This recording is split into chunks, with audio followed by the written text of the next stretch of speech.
Ladies and gentlemen, welcome to another exciting episode of Caught on the Mic.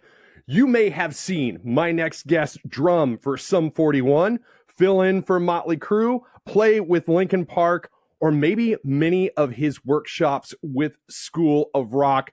But I am super excited to welcome my next guest, Frank Zummo, to the show. Frank, how the heck are you, my friend? I'm great. How are you, Mike?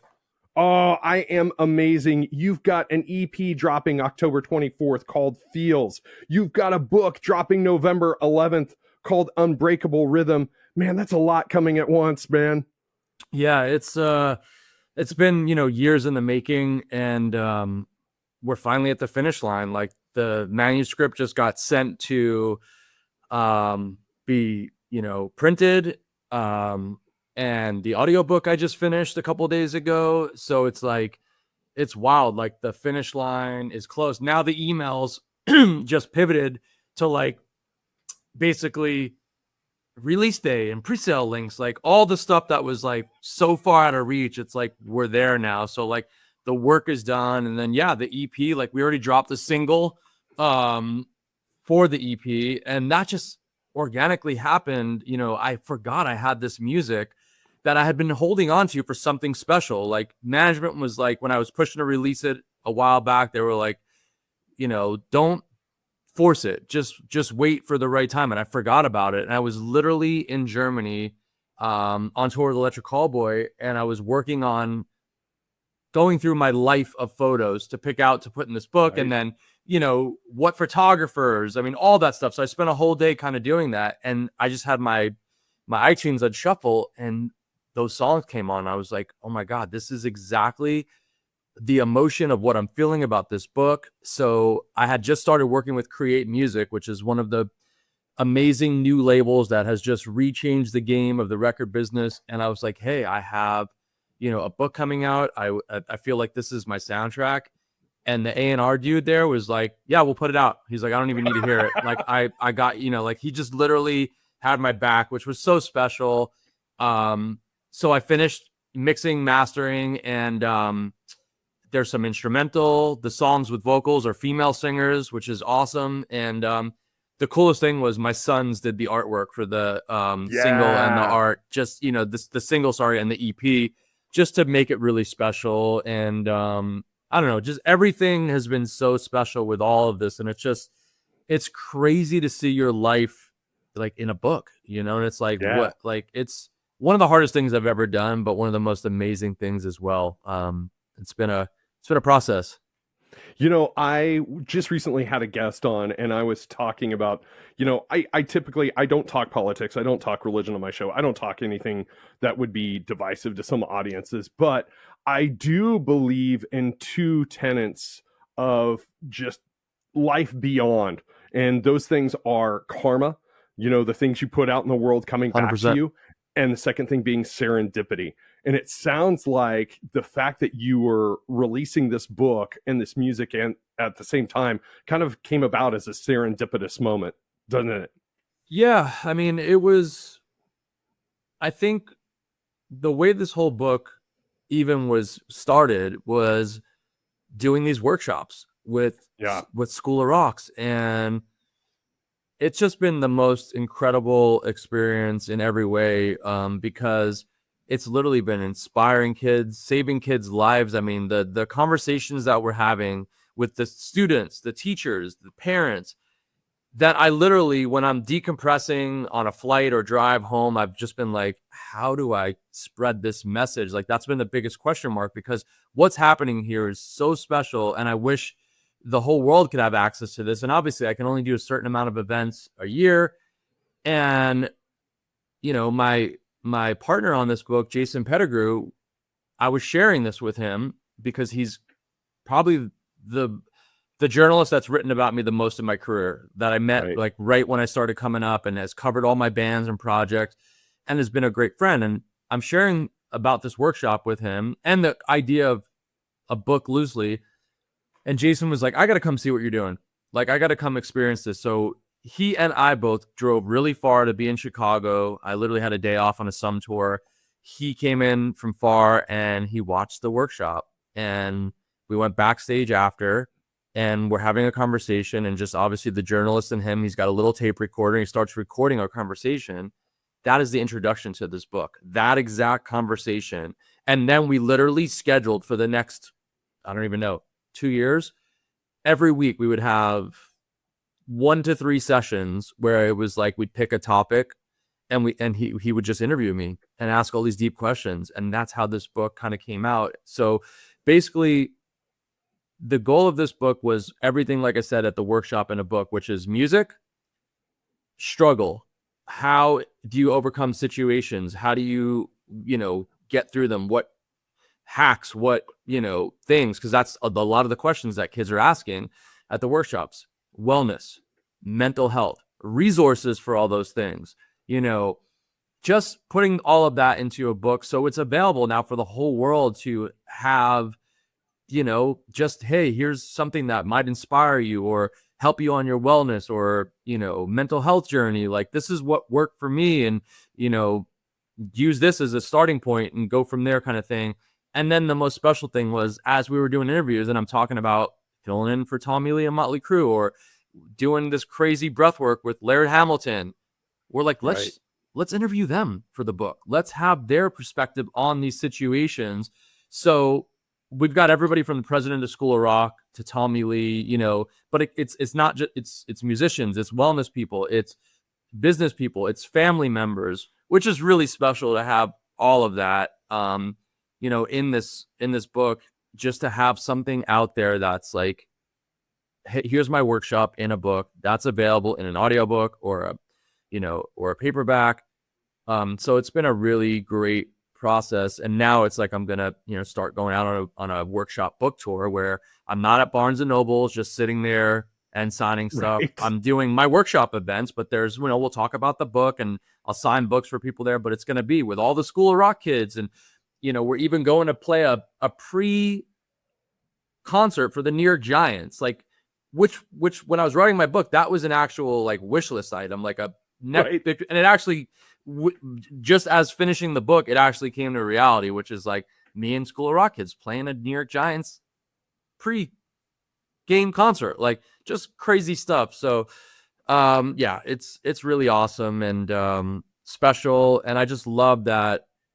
I've got young kids, like, one day they can have this to just look at their dad's life and struggles and things, and even share with their kids. Like, I wish I had something like this for my grandfather, who was like my mentor, so it's like, yes, that's the personal side to it, like leaving this for my kids to just say like, hey, here's all the things dad went through, and here's how he persevered, or here's how he, all this stuff, talking about when you boys were born, like, really personal stuff that I haven't really shared. It just went there organically, and I left it in. I love that, man. It's crazy how an idea kind of blooms, and then you get that spark to fire moment, and you kind of push it into fruition.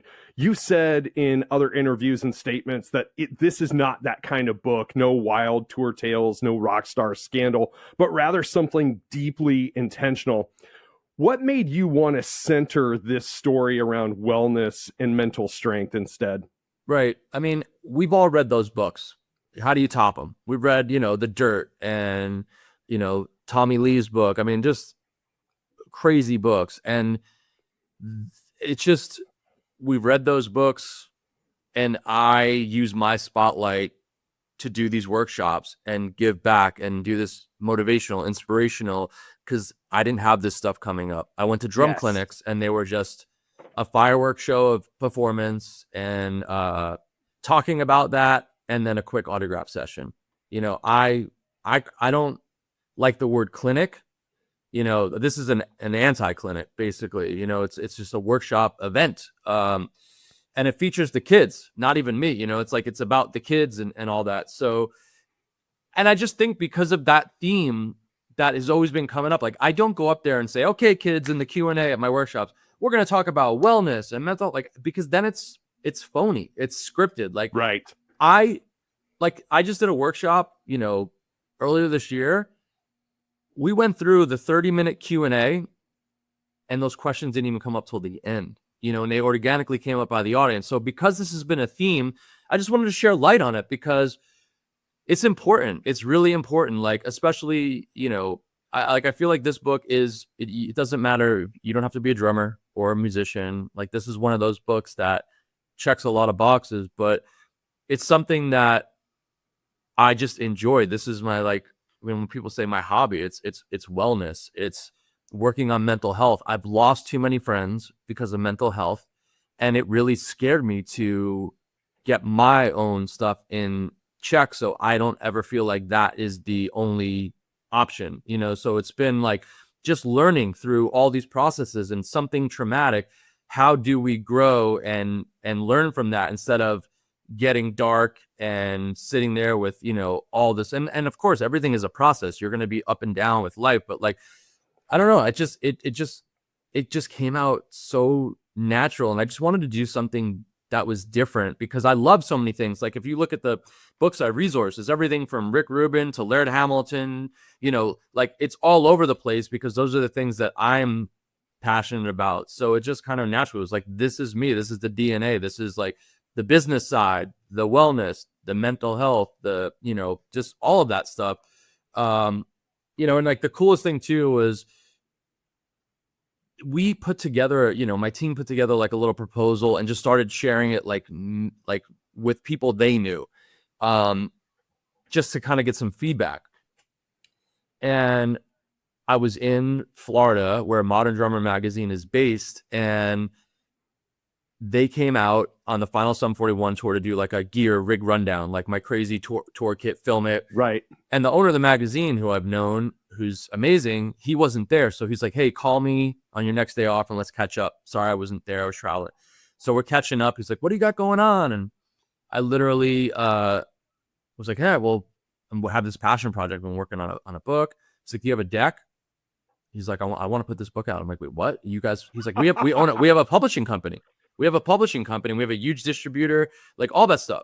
I sent it to him. The next day we had a deal memo. And it was like, this is perfect. Like, Modern Drummer, a magazine that I grew up subscribing and reading as a child, now wants to put out my book. And it makes so much sense, because of the drum thing. But then also their distribution works exclusively with School of Rock. So it's like, holy shit, this is all just coming together. Right. So amazing. And what I love too, just to like, give them more props, is like, there has been they've let me have 100% creative, like, I didn't have to send them things to get approval, or I sent the final manuscript and it's going off to be printed. Like, no one's had notes or whatever. Like, they've given me full creative control, which is amazing. It was me and Jason Pettigrew. And then we brought in, a copy editor just to give it outside looks, because we were so deeply connected to this. Right. Which is really cool. It's like, it's just so special in so many ways. I think guys of our generation are kind of approaching this sense of realizing how important mentorship is. Be the person you needed when you were younger. We were talking before we press record about programs like School of Rock, and how kids these days are so much more talented than we were when they were their age, and how we would have benefited from programs like this when we were younger.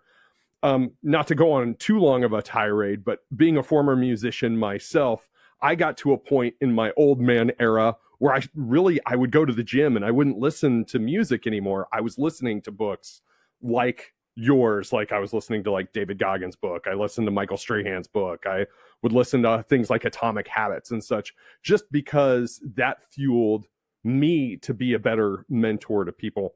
So how important is mentorship to you? And do you have a story from a workshop you've recently done that really stuck with you in that regard? Two thoughts. Yes. When I found out about School of Rock, it was when Street Drum Corps, my old percussion group, we were doing a Vegas residency, and I got introduced to them, and then we wound up having those kids open the show for us instead of like crappy local bands that weren't drawing anybody. We brought the kids in, they packed it out. It changed. They're on there playing, because we had rock star special guests. They're up there playing on, oil drums next to Tommy Lee, and I'm seeing these kids, like, they don't even believe that they're there. And just seeing that, And then visiting one of the schools, I just immediately gravitated to it. So when I started doing my workshop tours, I immediately was like, I want these kids to open the show and I want to jam with the drummers. Now it's turned into me playing with the full school bands. That's always been my thing, to just like include the local community of musicians that are upcoming, give them this opportunity. And that was amazing as it enough. Like, that was so sick. But then when, we started going down this whole other rabbit hole with like having real talk and stuff, the first thing, I talk about this in the book as well, is like, we had a mom, I was touring this before COVID, because there was, vans and companies like that would support these to put me on the road to do these and have them be free for the kids. And a mom just comes up to me in tears. I'm at the meet and greet, and it's just a weird thing for someone to come up to you crying when you're in the middle of meeting kids and signing stuff. And she was like, thank you. She's like, my son, and he was maybe in middle school. I mean, he was young. Right. My son has been so dark and suicidal and depressed, and he just performed with you, and what you just said, the light just came on, and I have my son back. Like, thank you. And now I can't even process this. I'm in the middle of a signing. So I grabbed Mike from SJC Drums. I'm like, don't let them leave. And then we had special time with them after. And that's the first time I was like, holy shit, these are actually like, have the power of that. And then we've had that story over and over again, like crazy. So that's just become, I feel like my calling, it's amazing. And to reinforce things that parents say, I'm a parent too, and it's like, to reinforce things that parents say when, kids now in their high school, it's like they get in that phase where they're, their parents will say something and they're like, but I say it because there's somebody that I looked up, it resonates. So it's like, hey, if I can be that person, so I have parents come up and thanking me for that.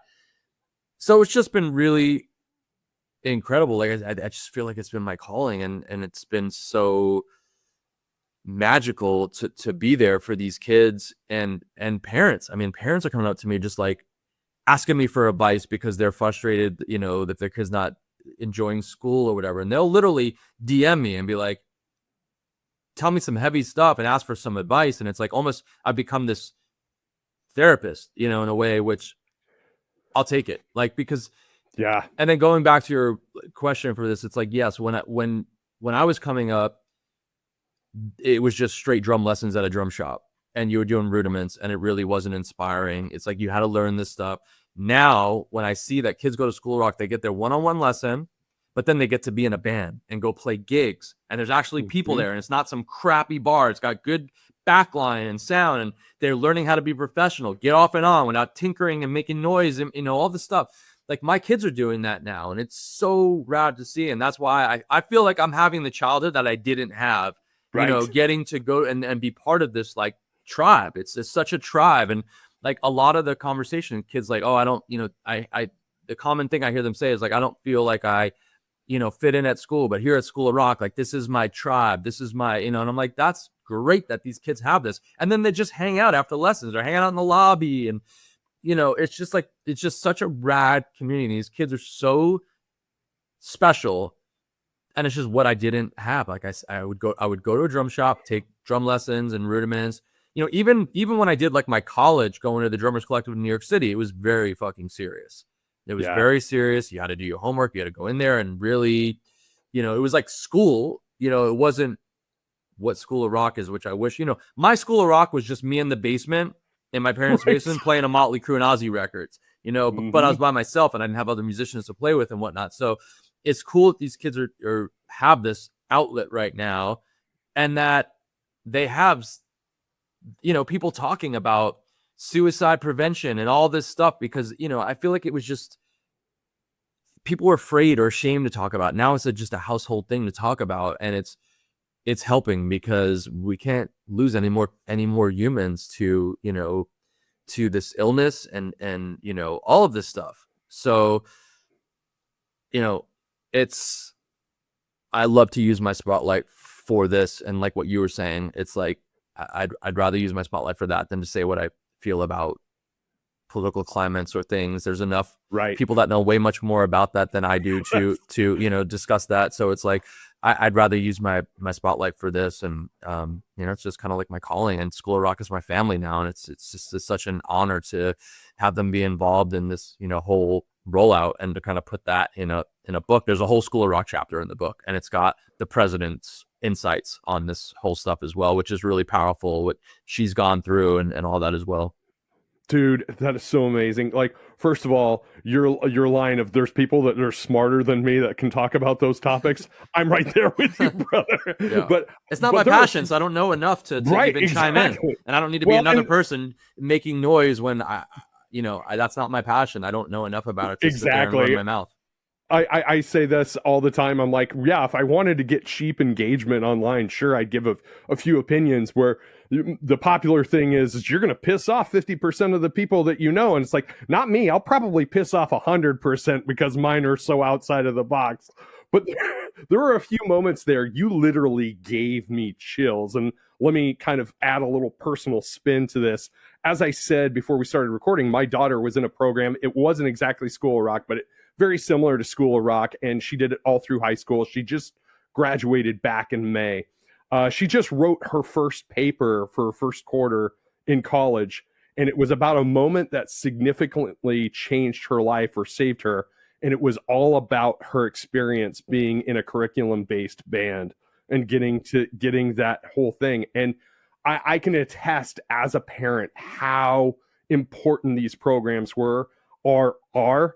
And I know how much she struggled her senior year, and literally her band program was a saving grace for all of us. And it is so important that programs like this exist. 100%. It's so amazing for these kids. Like I kind of felt like, in high school, being part of band and drumline, like that was my kind of tribe, because everything else was pretty rough, so I understand that. But again, it wasn't like this life-changing School of Rock type program. It's really important. And now School of Rock is expanding and opening all over the world. So I've got a lot of work to do. It's like, especially they just opened in Germany, and my band is German, so it's like perfect, to go there right. and start. My first workshops, believe it or not, were in China. Oh, crazy. And even with a translator and all that, we had these moments, which was really amazing. So, to go to a place where they don't speak English, and I'm in a foreign place doing these events where they're used to like very serious, like the Dave Weckl type of drummers doing a very traditional workshop. Then I come in with this whole party, of an event, and to see it translate there, that's where the gears got going. Really, that's where, I was like, okay, this has got to go to America. And then School of Rock got involved, and it's been years, but it's like my journey started, literally in China, and I'm standing on top of the Great Wall of China, and I'm like, I was brought here for drums, not even like with my band. Like, how crazy is that? It's like, it's wild. Dude, that's so amazing. And I got to tell you, not to tread back too far, but it is so cool as a parent getting to see your kids sing things like Fleetwood Mac and No Doubt, and then Smashing Pumpkins. And then you find out how diverse your child's interest in music is, and watch them carry that on. Dude, you've had some amazing experiences. And like you've mentioned, your book features a lot of voices like Tommy Lee, Derek Whibley, Kevin Lyman, and Laird Hamilton. An incredible cross-section of art, sport, and inspiration. What did those conversations teach you about resilience from different walks of life? I mean, these are just people that have been mentors, idols. I mean, the list goes on, that I've just had the pleasure to be in their worlds, or them bring me into their worlds. So it just was so perfect to, and like, obviously there's like, Chester Bennington, who passed away. Like, Chester would have been the first person I would have called to be part of this book, because of just our friendship and history and all of that, but I have him represented in the book, and got his wife's blessing on, certain things that you'll see in the book that's special. But they just taught me so much. And like, I let Jason have the interviews with these people. I stepped out so they could just be totally open and not make it awkward or whatever. And I never knew, I didn't hear the interviews, whatever. And when I got the manuscript draft of what Jason pulled from it, it was really, really incredible. And like, there was a very common theme that a lot of them said. And like you said, there's all different people and different walks of life. And it was really emotional to read that. But you just like I go down again to like the little kid in my parents' basement with the whole wall of Mötley Crüe posters, that being my first show. And now to hear Tommy Lee talking about me, like, yeah, we're bros. And like, we've had this incredible thing, but like, we don't sit there and talk about each other to each other, So it's like to hear him, say that was like really special. It's and that's also what I wanted to do to make this book different. That's just kind of what hit me when we were doing this. Like, wow, it'd be cool to have their perspectives. And then if we're going to ask this person, then this person is, really important because of this. So that was something really cool and special. Again, to make this book not the typical musician, all the crazy stuff. And, of course, there's a couple like wild rock star moments of things that have happened. Like there's a couple of those moments in there, of course, as part of my story. But, it's mainly just about just the hustle, the grind, how you persevere. And through that process, learning about wellness and mental health and just how that happened and how it all of a sudden became part of the workshops. And like, it's all connected and it's all really full circle. And what's cool about it too is like, I thought when I was like reading chapters and stuff, I was like, oh God, this is book gonna be like 500 pages. I was like, how long is this thing gonna be? And then when I just went through it, we're like at 150 something pages, which is great. This is like the world we live in now. This is a great weekend read, for somebody. It's like, and then of course, amazing photos throughout my life, or a lot of really personal photos that haven't been shared before, childhood and stuff like that.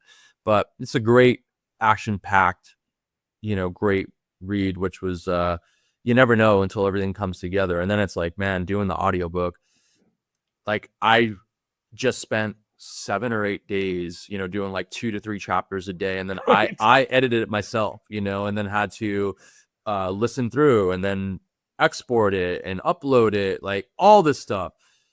Holy crap. And by the end of the week, I was just like, I'm so tired of hearing my voice, And that was a text message I sent to Derek because, Derek did his audiobook and I was like, any advice? He gave me a couple tips for like, using your voice and warming up, like all that stuff.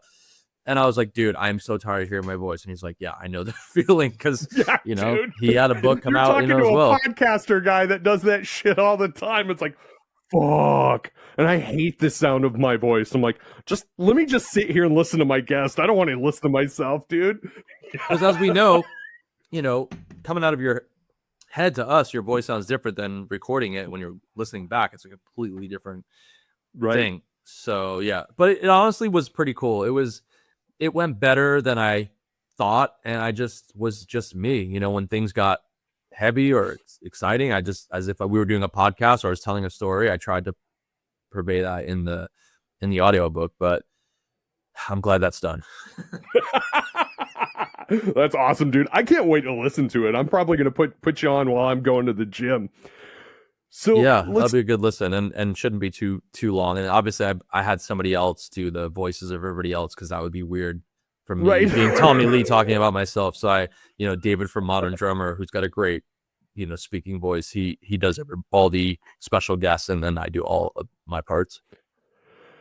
So let's talk about the drumming aspect of life. You've played with massive bands like Sum 41, filling in for Mötley Crüe, Linkin Park, and much more. You also carve out all this time, as you stated, to connect personally with fans and the youth. How do you balance the high energy performance life with your grounded mission of helping other people? It's a work in progress. I mean, it's about scheduling things right and just being in the moment and being present in these different things. It's definitely a balance, and it's been right now. It's been the hardest it's ever been because I didn't know this Electric Callboy thing was going to happen. This happened, very last minute, so Sum 41 ended in March, and I booked out the rest of my year with this book, which is very time consuming.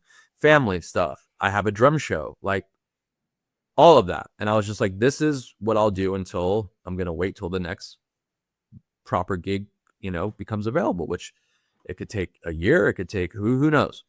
And then all of a sudden, boom, Electric Hallway happens right the day of the final Sum 41 show. I get the email about that.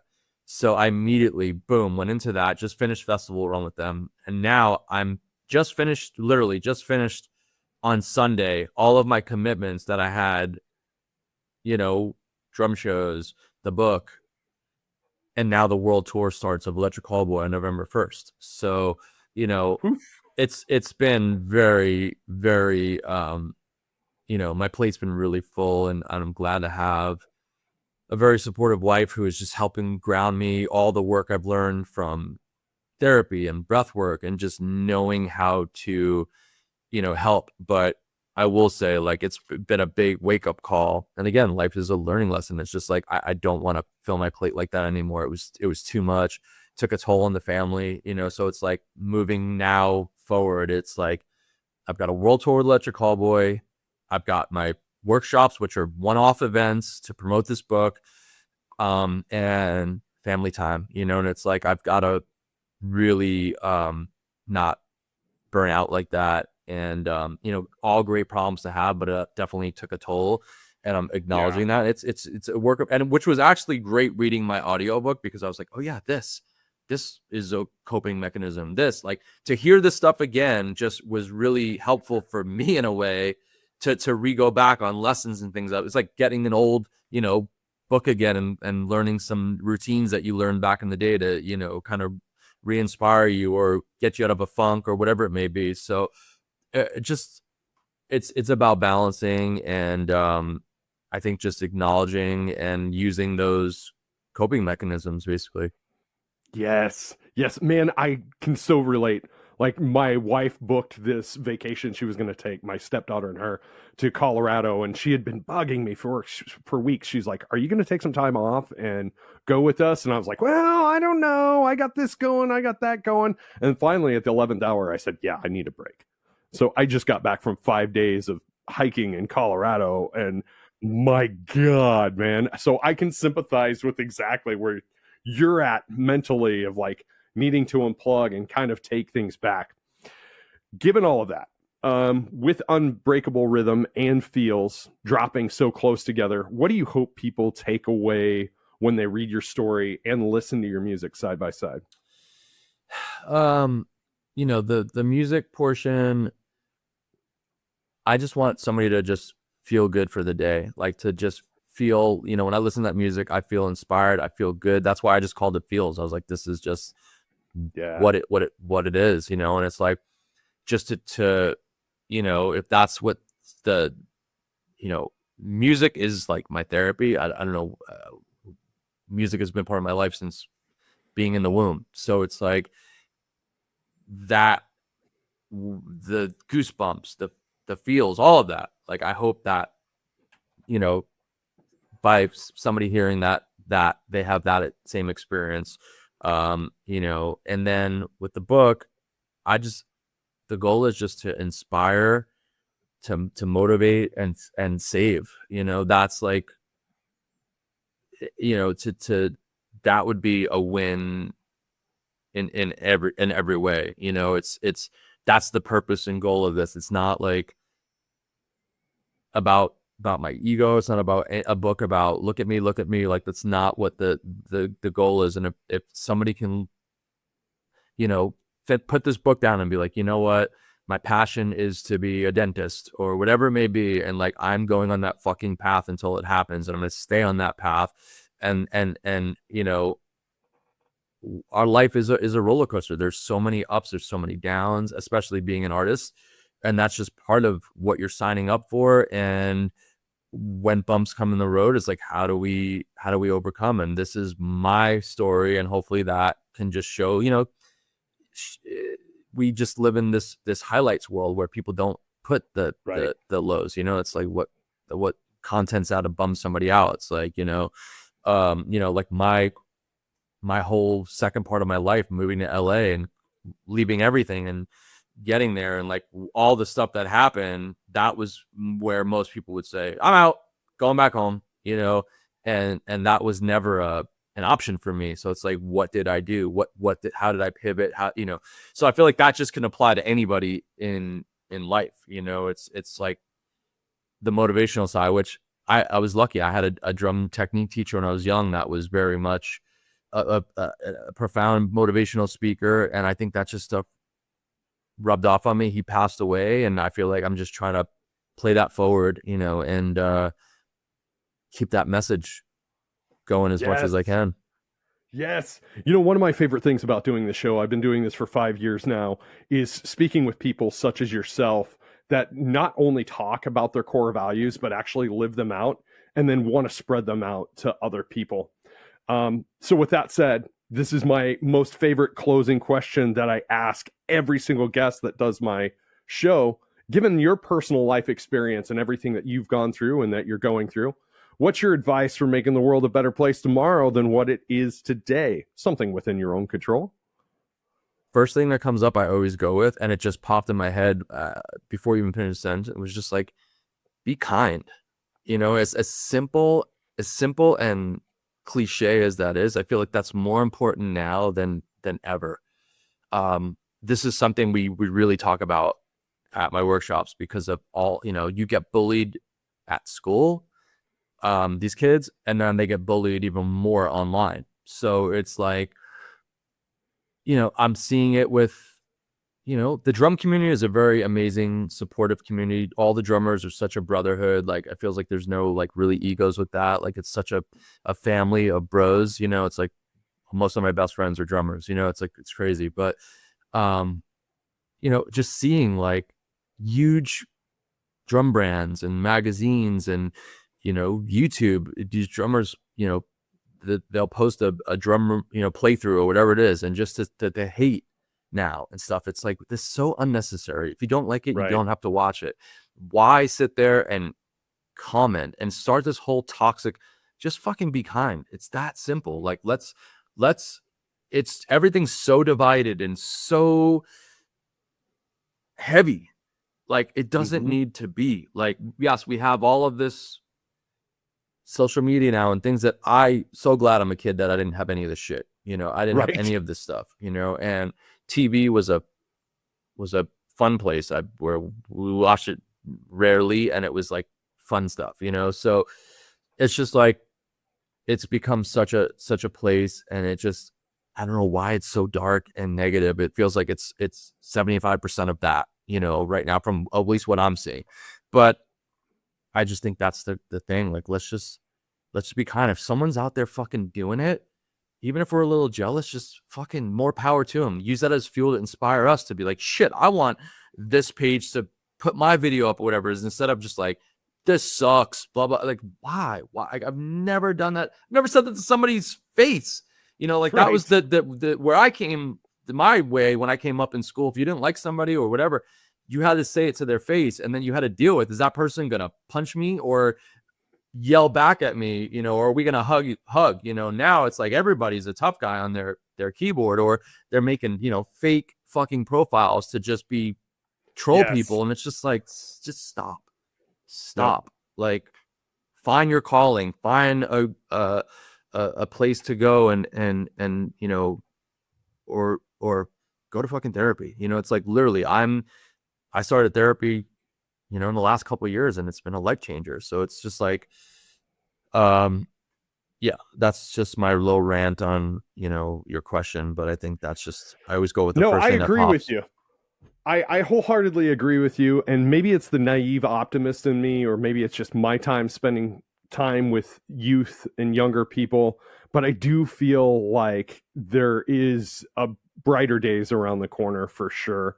I have a lot of faith in these younger kids realizing and seeing the aftermath of negative behavior online. And you're absolutely right. Like, kindness can go so far. Just choose to do one kind thing a day, and you'll make somebody's day better really quick. Yeah, it feels way better than yes, fuck you, you suck. Feels so much better. You know, it's like that simple.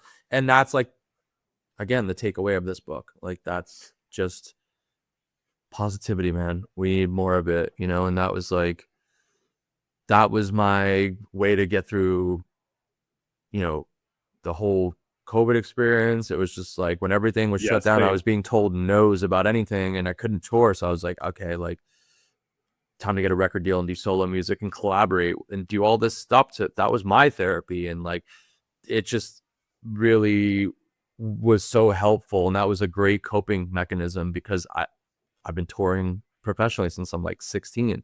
When you take that away, I was like, I was starting to have, you know, first time in my life, like I didn't want to get out of bed, you know, because like, I can't go play and get that release. And where I lived, I didn't have a proper drum room to just go wild out and stuff like that. So, you know, it was like, okay, well, what am I going to do here? Instead of like, what's going to make me get out of bed again and all this stuff. And that was like such a therapeutic thing. And then also, you know, it got me to have this valuable time with my children that I would have not had. I got to help them learn to ride a bike, to swim, all the shit that I would have missed because I would have been on the road. And like, that was incredible. It was a really special time. And I was alone. It was like daddy daycare because my wife was working, you know, and I was home and put one kid on a nap while I took the other one on a hike, and like really special time. So again, a negative situation, but how do we push through find the silver lining? 100%.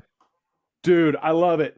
Frank, why don't you tell my audience where they can find you and where they can find the book, your music, and everything online? Great. Everything is just at Frank Zummo on all socials. And the book, the pre-sale link, by the time this comes out, will be dropping. So I'm sure you can insert that into the to the chat. But pre-sale link, there's going to be a special from when the pre-sale link drops until the book comes out, special discounted pricing for that limited time. So yeah, definitely check that. And then I'll be on tour with Electric Callboy. The world tour starts on November 1st. We're taking this thing around the world. And the workshop tour dates are already been posted, and more to come on that. Dude, I have really enjoyed this. I enjoyed getting to know you, man. Thank you, Frank Zummo. The world is a much better place with you in it, my friend. Man, thank you.